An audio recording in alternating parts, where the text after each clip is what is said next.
Children's Theater presents Little Women, Louisa May Alcott's beloved story in dance form, and narrated by Miss Geraldine Page.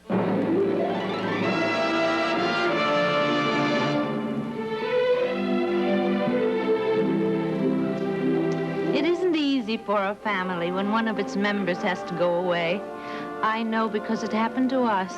Oh, it was a long, long time ago. I was a young mother then. I had 4 beautiful young daughters, Meg, Jo, Amy, and Beth. My husband had to go away from us and go to war, not as a soldier because he wasn't well enough, but as an army chaplain. I remember it so well.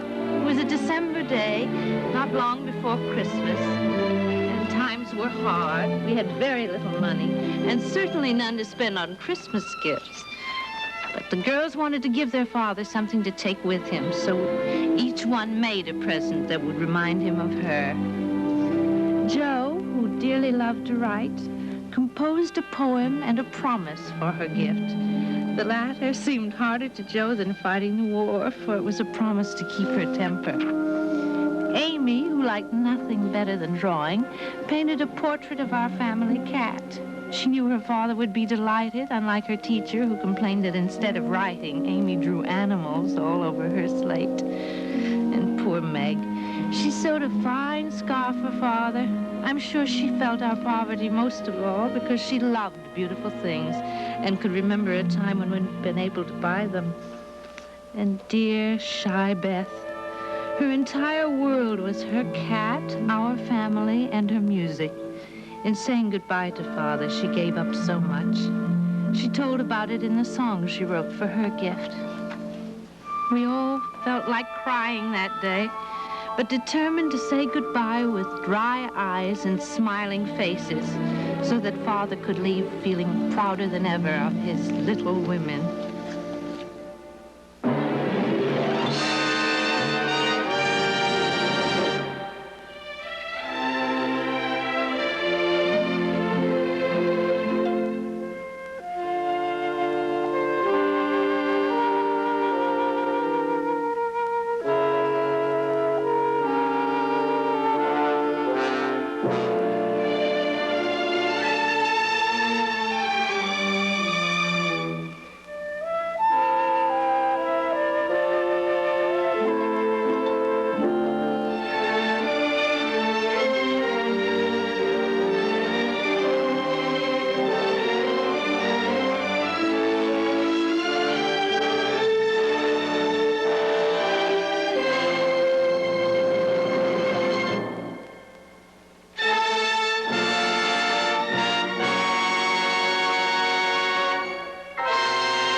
Little Women is being brought to you tonight by Burlington Industries. If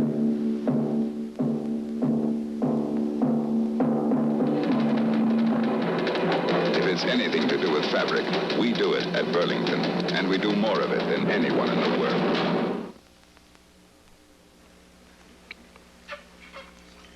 The NBC Children's Theater would like young people to experience the various ways by which man can express his ideas. For this program, we have chosen an art form almost as old as man himself, the dance, to tell the story of an old favorite, Little Women, celebrating its 100th anniversary this year. To interpret this story of the joy, humor, and struggle of growing up, which is as true today as a century ago, we've invited a group of young students from the Children's Ballet Theater. Telling our story in music is an original ballet score composed and conducted by Robert Maxwell, with the NBC Symphony Orchestra performing. Our storyteller, Miss Geraldine Page, recalls the experiences of Little Women in the role of their mother, Mrs. March.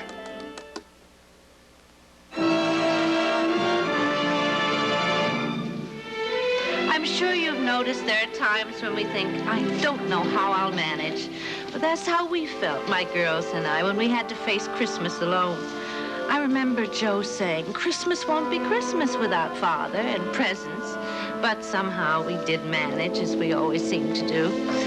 I gave each of my girls their very own copy of the Bible, and they, dear hearts, managed something for me.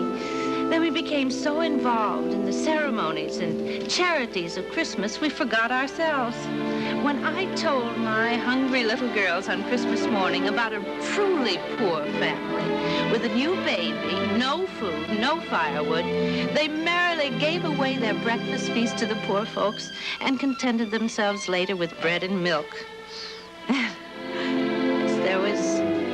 That would have pleased their father so much, especially if he heard Amy say, "That's loving our neighbors better than themselves." And I like it. There was so much to make our Christmas pleasant that year, and so sweet to remember long afterwards.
In spite of all, our holiday was a merry one and came to a joyous conclusion with a New Year's ball. Only Meg and Joe were invited. The other girls were too young. And poor Joe, she almost didn't go. She had a bad habit of standing too close to the fireplace, and one night she burned a hole right in the back of her one and only evening frock. And well, Joe didn't know what to do, and Meg found the solution. Joe was to sit as much as possible, and then they would share their gloves, each wear a good one and carry a bad one. And when it was all over, Joe was glad she went because she met Laurie, the rich boy next door, and his father, Mr. Lawrence. And Laurie was a dear. When he discovered Joe's problem, he suggested that they dance back to back, German style, he said. And oh, yes, I think it was at that ball that Meg met Brooke, Laurie's tutor. Meg was thrilled, but at that time, Brooke considered her a mere child.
Thank God for letters. I think they're the one thing that make a separation bearable.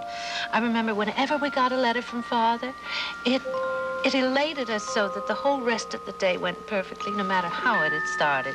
And I tried to brighten Father's days, too, by writing him about things we were doing. For instance, I said that Meg is doing wonderfully well with her nursery school students. She's teaching them to curtsy and reading them Brer Rabbit. And I think she feels quite rich with her small salary, but she says, I'm